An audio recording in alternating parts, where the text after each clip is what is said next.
Coming to you from Studios 1162, Vantage Point starts right now.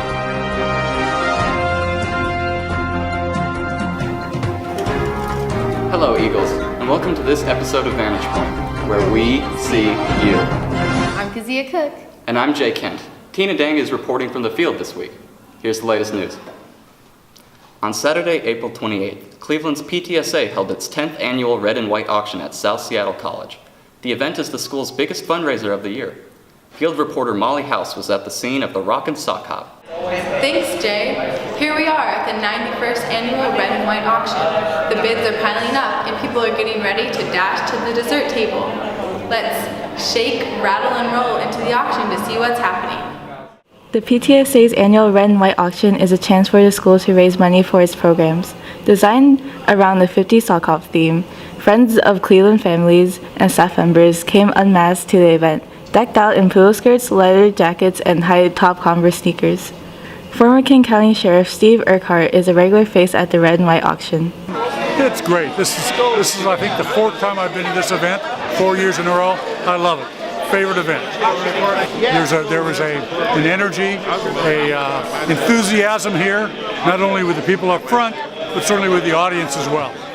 The event is the school's biggest fundraiser, bringing in tens of thousands of dollars for CHS. The PTSA procured more than 150 silent auction items, everything from handmade necklaces and dance classes to ceramic birdhouses and gift baskets. The auction was amazing. The biggest thing that I'm impressed with is how much all these families donated to Cleveland High School because they care about the STEM program and Mr. Breland. Jim Dever from King 5 Evening served as the auctioneer. It was his first time hosting the Red and White auction, and he was impressed by the energy of Cleveland supporters. So you've got lots of people who are here who are really enthusiastic about Cleveland and just continuing to make the school grow, and you can feel that sort of excitement in the room the whole night. I love auctioneering, and it's twice as fun when it's with a group of people who are so much fun, and it's what better way is there to spend a Saturday night? Well, it's been a rockin' night at the sock hop, and lots of money has been raised for the school's program. Thank you so much for everyone who donated. This is reporter Molly House, back to the studio.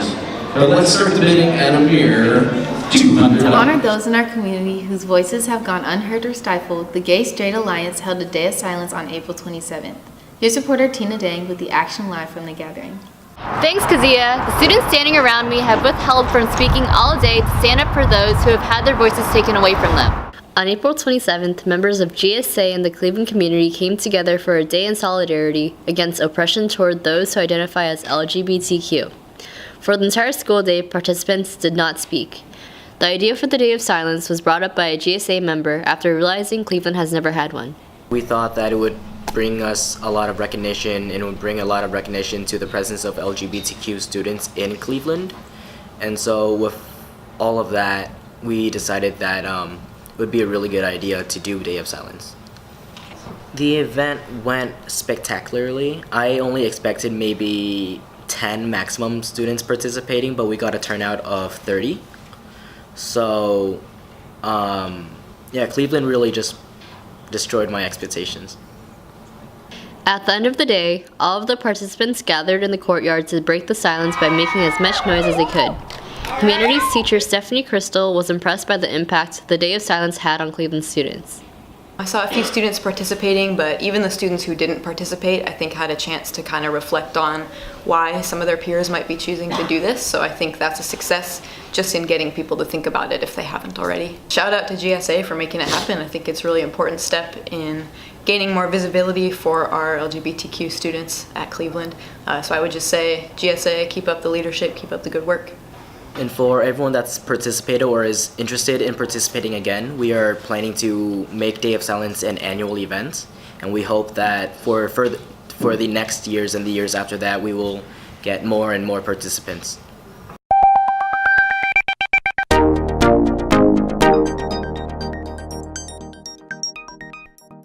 Attention all AP students, exams are right around the corner. Testing starts on May 7th for AP Chemistry, AP Physics, and AP Computer Science students. The week of May 14th is testing for AP Biology, AP Calculus, and AP Statistics. For those early tests, try to get enough sleep and eat some brain food. Good luck, Eagles! And for more information, contact Mr. Shaw and Miss Manning. Seniors, save these dates. Prom is Saturday, May 12th from 8 to 11 p.m. at 415 Westlake. Buy early. There will be no tickets sold at the door. Thinking of buying a yearbook? The price has increased to $75. There are only 50 books left, so don't get gas. The books are filthy. You can purchase your yearbook in rooms 1162. You can pay online through School Pay. The senior breakfast will be held on Wednesday, June 6th. This will be one of the last times the class will be together as a whole before graduation. The following week, on June 13th, students with a GPA of 3.2 or higher will be recognized at an honors reception at Factory Lux. May 17th is Bridge Night for all the incoming freshmen. 9th grade families get the opportunity to meet teachers, students, and learn more about the school. Monday, May 28th is Memorial Day. There will be no school for all students. And remember to mark your calendar for the music department's last concert, May 31st in the Cleveland Auditorium from 6 to 8 p.m. Now here's Andrew Cornell with some Cleveland trivia.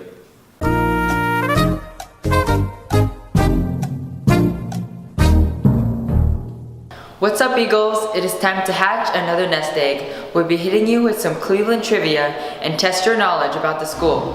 I'll give you a question and I'll come back later in the broadcast to give you the answer. Here it comes. Did you know Cleveland Publications wasn't always CPUB? The journalism department has gone through many changes over the last 9 years.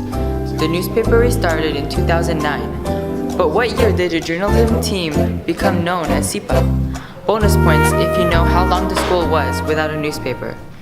Now here's Brandon Teeny with the weather. How's it looking out there, Teeny?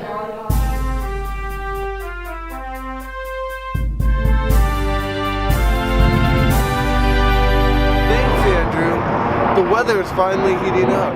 I guess I'm used to wearing my coat. Now it's time for me to relax and enjoy the good weather. And you should too, because over the next few weeks, the weather is supposed to warm up. And channel the good weather to end your school year on a positive note. Now here's Andrew with the answer to your nest egg. Thanks, Teeny. Although the newspaper returned to CHS in 2009 after being dead for 12 years, the journalism team didn't become CPUB until 2013. Under the leadership of Teresa Scribner, the group merged the yearbook and newspaper classes and added a TV broadcast, social media feeds, and a talk show.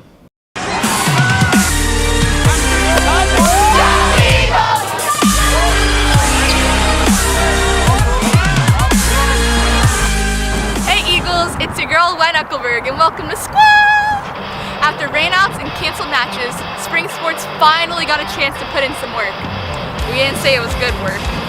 Thankfully, Dominic Jacobs let his little light shine for the Eagles. Most people know Dominic Jacobs as a beast on the frisbee field, and a few may know he has a passion for Taekwondo. But Jacobs has a new talent, running. I just wanted to do another sport, experience other sports other than frisbee and Taekwondo, get myself out there. Jacobs took 5th place in the 100-meter dash at the Nike Invitational on April 21st. Jacobs ran an 11:26. Ricky Davis, Jacobs' track coach, is impressed by how fast he has advanced in the sport. Dominic has come a long way this year, and good thing about it, the bad thing also is that he just started track, so just how far he's come in that short of time has been pretty amazing. Jacobs is humble about his newfound talent, but he knows it wouldn't come without the support of his team. I wouldn't necessarily say a track star. I'm just running, really.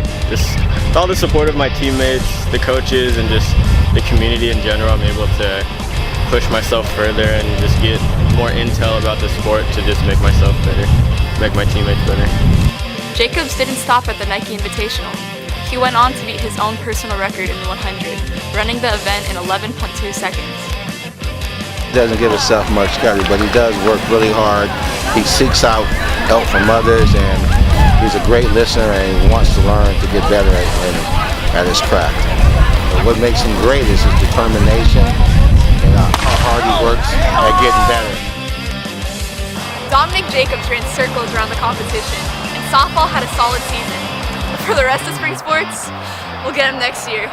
This is Wen Eckelberg, back to the studio. Well, that's it for this episode of Vantage Point. I'm Kazia Cook. And I'm Jay Kim. Stay fly, Eagles, and keep soaring on. So who are you taking to prom?